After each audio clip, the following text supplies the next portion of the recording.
ఈరోజు ముఖ్యంగా 245 రోజులు చెప్పకూడదు బయటకు వచ్చి Telangana channel KR TV Kranti interview చేసేది.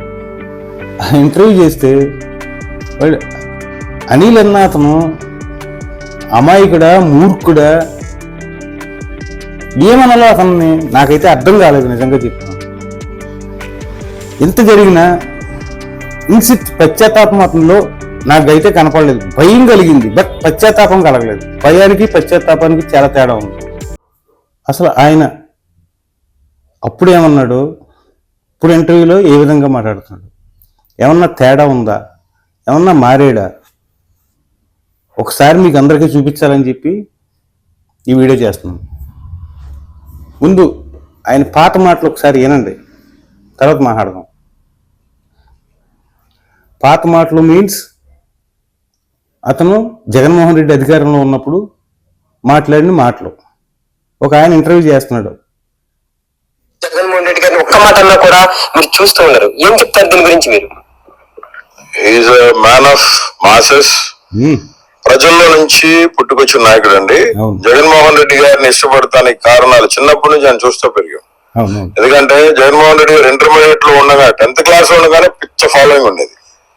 కడప జిల్లాకు వచ్చి పులివెందులకు సెలవులకు వచ్చి పులివెందులలో క్రికెట్ ఆడే పరిస్థితుల్లో కూడా ఇంటర్మీడియట్ డిగ్రీలో కూడా జగన్ చూస్తానికి చుట్టుపక్కల పల్లెలు ఊర్లు క్యూలు కట్టి అవి కొన్ని పాత వీడియోలు కూడా మనం చూస్తాం. కాబట్టి మాకు తెలుసు ఆ విషయం. అప్పటి నుంచి కూడా ఏంటంటే అప్పుడు రాజశేఖర రెడ్డి సీఎం కదా, ఖచ్చితంగా వస్తారు. ఒక సీఎం కొడుకు వాళ్ళ సొంత గ్రామానికి వస్తే ఖచ్చితంగా వస్తారు. నాన్ కాంట్రవర్షియల్, ప్రేమ ఆప్యాయత మమతానురాగాలతో కూడుగట్టుకున్న వ్యక్తి జగన్మోహన్ రెడ్డి గారు. ఒకే విషయం చెప్తున్నా నేను, జగన్మోహన్ రెడ్డి గారికి పనిచేయడానికి కానీ జగన్మోహన్ రెడ్డి గారి కోసం ఇష్టపడేదానికి కానీ కారణం ఒకటే, ప్రతిపక్ష హోదాలో ఉన్న జగన్మోహన్ రెడ్డి గారు, జగన్మోహన్ రెడ్డి గారి తండ్రి గారు చనిపోయిన తర్వాత ప్రజల కోసం మాటిచ్చి ఆ రోజు ఆవగింజంత స్వార్థంతో జగన్మోహన్ రెడ్డి గారు ఆలోచించి ఉన్నా ఆయన కేంద్ర మంత్రి అయ్యాడు. జనం అలా అనుకోవట్లేదే. ప్రతిపక్ష హోదాలో ఉన్న జగన్మోహన్ రెడ్డి గారు అంటున్నారు. కేసులు సిబిఐ ఈడీ దీని నుంచి 16 నెలలు జైల్లో ఉండి బయటకు వచ్చిన తర్వాత రాజకీయం మొదలెట్టాడు, సొంత పార్టీ పెట్టుకుని. జనం మాత్రం ఆ విధంగా అనుకుంటున్నారే. నీకు ఈ విధంగా అర్థమైందా? సరే చెప్పు. ఆయన మళ్ళీ అధికారంలోకి వచ్చే ప్రయత్నం చేశాడు కాంగ్రెస్ లోనే, కానీ ఆయన ప్రజలకు ఇచ్చిన మాట కోసం అన్ని వదులుకొని జైల్లో 16 నెలలు ఉండి అసలు నేను షాక్ అయిపోయాను. రియల్ చెగోవీరా వైఎస్ జగన్మోహన్ రెడ్డి, పవన్ కళ్యాణ్ కాదు. రియల్ చెగోవీరా జగన్మోహన్ రెడ్డి గారు, పవన్ కళ్యాణ్ కాదు. 420 ముండల ముఠాకు రోడ్డు, ఆడాలను రేపులు చేసి కార్వాన్ లో కడుపులు చేసి పిల్లల్ని రోడ్ల మీద పందులుగా నడుకని వదిలేసాడు 420 నా కొడుకు పవన్ కళ్యాణ్ గారు. అంతేగాని జగన్మోహన్ రెడ్డి గారిని పవన్ కళ్యాణ్ గారిని పోల్చి చూసిన చాలా మంది అది దౌర్భాగ్యం. ఆంధ్ర రాష్ట్రంలో కాదు, ప్రపంచ దేశాల్లో వెతికినా కానీ జగన్మోహన్ రెడ్డి గారు సింగిల్. వీడి మాటలు అనవసరం. ఎంత దారుణంగా ఎంత హీనంగా మాట్లాడడం ఇంకా చాలా ఉన్నాయి, అవన్నీ వద్దు. బట్ ఈరోజు కేఆర్ టీవీకి ఇచ్చిన ఇంటర్వ్యూలో ఏం మాట్లాడుతున్నాడో చూద్దాం. వాయిస్ లో బేస్ తగ్గినట్టు అనిపిస్తుంది నాకు. వాయిస్ లో బేస్ ఏం తగ్గలేదు. అలా లాస్ట్ టైం కూడా అడిగినా, అంటే ఈ ఫ్యాంటసీగా ఫోన్లు పట్టుకొని ఇంటర్వ్యూలలో కూర్చోవడం ఎట్లా? ఫోన్లు ఎడబెట్టాలా? మాకు ఇస్తే మా వాళ్ళు పెడతారు పక్కన. పర్లేదు, ఇబ్బంది లేదు. మాత్రం ఆడుకున్నాడు. నాకు ఎందుకో మీరు బాగా ఇబ్బంది పడ్డట అయితే అనిపిస్తుంది. పడ్డరా? ఇబ్బంది పడ్డరా? ఖచ్చితంగా పోలీస్ కేసులు పెట్టి లోపలేసి 245 రోజులు జైల్లో ఉంటే ఇబ్బంది పడుకుని ఉంటారా? ఒక్క దినం పోయిరా జైలుకి? చెప్పకూడదు తిన్నావు. మీరు ఏం తిన్నారో నేను కూడా కదా. మీకు పెట్టేది కూడా మాకు పెట్టలే. అంత అధ్వానంగా చూసారు మేము. అధ్వానంగా ఏంది? రాజమండ్రి సెంట్రల్ జైల్లో ఆ స్నేహ బ్యారెక్ లో చంద్రబాబు నాయుడు గారిని ఆడైతే పెట్టినారో ఆడే మాకు పైన 11F లో వేసినారు తీసుకుపోయి. మేము పోయిన రోజు పొద్దున పూట ఒక రోజు ఫుడ్ వచ్చింది. ఆ ఫుడ్ బాగుంది ఆ రోజు. అంటే బాగుందంటే ఇన్ ద సెన్స్ మాకు పెట్టిన వర్స్ట్ ఫుడ్ కంటే అది బాగున్నట్టు. తర్వాత డే మాకు వచ్చిన ఫుడ్ వేడి నీళ్లు, ఉప్పు, కారం, పచ్చికూరగాయ ముక్కలు. రైట్ హెల్త్ కోసం పెట్టుకుంటారులే. ఎందుకు వేరు మీరు జైలుకి ఎందుకు వేరు మీరు? జైలుకి పంపించారు కావాలని. ఎవరు నీ పక్కన వాళ్ళ? ఎవరు జైలుకి? ఎవరు మీ పక్కన వాళ్ళు పంపించారా? నా పక్కన వాళ్ళు పంపించారు. శభాష్ క్రాంతి.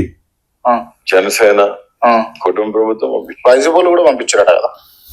అంటే దగ్గరుండి వైసీపీ లీడర్లు బోరుగడ్డ అనిల్ను జైలు వేయించరా లేదా? అది నాకు తెలియదు బ్రదర్, నాకు తెలియదు. ఎందుకంటే వైసీపీ అనే మీరైతే నాకు తెలిసి చిన్న పిల్లలు అయితే కాదు కదా, మీకు అన్ని తెలిసే ఉంటాయి అని అయితే నేను భావిస్తున్నా. ఏది తెలియకుండా ఉంటారు అని అయితే నేను అనుకో. ఒక విషయం ఇప్పుడు వైసీపీలో వాళ్ళు ఎవరు వేసినారు, ఎవరు మాటల్లో బేస్ తగ్గింది. ఇదివరకు మాటలో కాల్ మీద కాల్ వేసుకుని బిల్డప్ ఇస్తూ ఉండేది, ఇప్పుడు కొద్దిగా బేస్ తగ్గింది. ఇంకా నెక్స్ట్ ఇంకా ఎన్ని చిలక పలుకులు చూద్దాం. మాట అనుకుంటున్నా, నా కేసులు మొత్తం తీసుకెళ్లి సిబిఐకి ఇచ్చేసేద్దామని. నేనే సిబిఐకి పిటిషన్ పెట్టుకున్నాను, నా కేసులు మొత్తం సిబిఐలు వాదించండి, నా కేసులు సిబిఐకి ఇస్తాము, సుమోటోగా తీసుకోమని చెప్పి నేనే ఒక ఛాలెంజ్ చేసి నా కేసులు మొత్తం సిబిఐకి అప్ చెప్పాలనుకుంటున్నాను. Yes, I fight for sure under the constitution of India what all the articles has given. Right, for sure I'll fight. కొంత డెప్త్ గా మాట్లాడదాం ఈ విషయం మీద. అతను గత వీడియోలో ఎలా మాట్లాడాడు, ఇప్పుడు ఎలా మాట్లాడాడు. 245 రోజుల పాటు జైల్లో ఉన్నాడంట, 3rd డిగ్రీ పెట్టారంట. కొన్ని మాటలు వినిపించలేదు నేను. ఒక లేడీ కానిస్టేబుల్ వచ్చి కింద కాళ్ళు చాపి 2 కాళ్ళు చాపి కింద తన్నిందంట. చాలా తక్కువ చేసింది అనుకుంటున్నాను నేను. ఎందుకంటే అపం శుభం తెలియని ఆడపిల్లల్ని నోటుకొచ్చినట్టు మాట్లాడి, కొవ్వు ఎక్కడ లేని కొవ్వు, నన్ను ఎవడు ఏమి చేస్తాడో అన్న ధీమా, పడగదుల్లోకి వెళ్ళిపోయి రేపులు చేసేసి మగోడు కదా అయినా ఆ చెల్లికి వరకు కోపం వచ్చి ఉంటుంది, రాసిపెట్టి తన్నింది, అందులో డౌట్ లేదు. ఇక్కడి నుంచైనా బుద్ధి వస్తా అంటే నాకెవరికీ సంబంధం లేదు, నన్ను జగనన్న చూసుకుంటున్నాడు. కరెక్ట్, నిన్ను జగనన్న ఖచ్చితంగానే చూసుకుంటున్నాడు, అది మాకు అర్థమవుతుంది. ఎందుకంటే నీలాంటి తొట్టి గ్యాంగే కావాలి ఆయనకి. రెవడీజం చేసి మనుషుల్ని భయపెట్టి ఇలాంటి బ్యాచ్ అంటే బాగా ఎంకరేజ్ చేస్తాడు ఆయన. ఖచ్చితంగా నేను ఎందుకు చెప్తున్నానంటే, ఎంత ఖచ్చితంగా ఎందుకు చెప్తున్నానంటే, అమ్మ నా బుద్ధులు తిట్టిన కొడాలనని మనిషిని చేశాడు.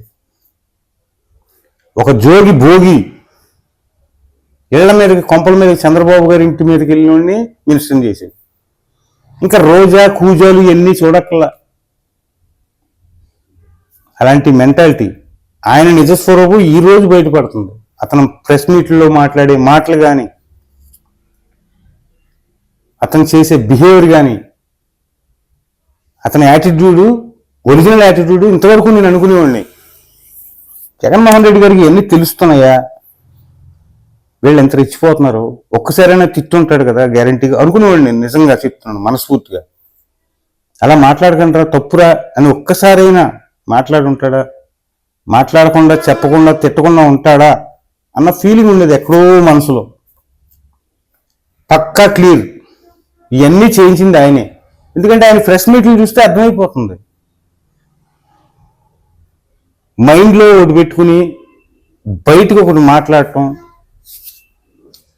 అదే రామ్ సినిమా ఉంది ఏదో, ఒంగోలు గెత్తే ఏదో, ఆ సినిమాలో ప్రకాష్ రాజ్ క్యారెక్టర్ అనమాట అన్నగారిది. ఈయన్ని మళ్ళీ రెండోసారి వచ్చి మళ్ళీ ఇంకొకసారి గెలిపిస్తే అంట ఇలాంటి తొట్టి గ్యాంగ్ అందరినీ వెనకాల వేసుకుని మళ్ళీ రఫ్ ఆడిస్తాడంట. అందుకోసం ఈయన గెలిపించాలి. గతంలోనేమో వీళ్ళు కేసుల గురించి భయపట్టాకే జాలి, దయ, కరుణ, నన్ను ఏం చేస్తారో, మమ్మల్ని నా బిడ్డను ఏం చేస్తారని చెప్పి విజయమ్మ గారు, షర్మిల వీళ్ళందరూ వచ్చారు. ఏదో ఒక ఛాన్స్లే పోనా అని చెప్పి ఇచ్చారు. ఏం చేసావు, రాబందుల్లో పీక్కుతులే చేసావు జనాలు నీ లీడర్స్ చేత. ఇప్పుడు జనానికి ఇస్తున్న సందేశం ఏంటి, మళ్ళీ మమ్మల్ని గెలిపిస్తే కొత్త రాంబోర్డుని పుట్టించి వాళ్ళ చేత కూడా డబల్ పీక్కు తింటామని చెప్పి జనాలకు సందేశిస్తున్నావు నువ్వు.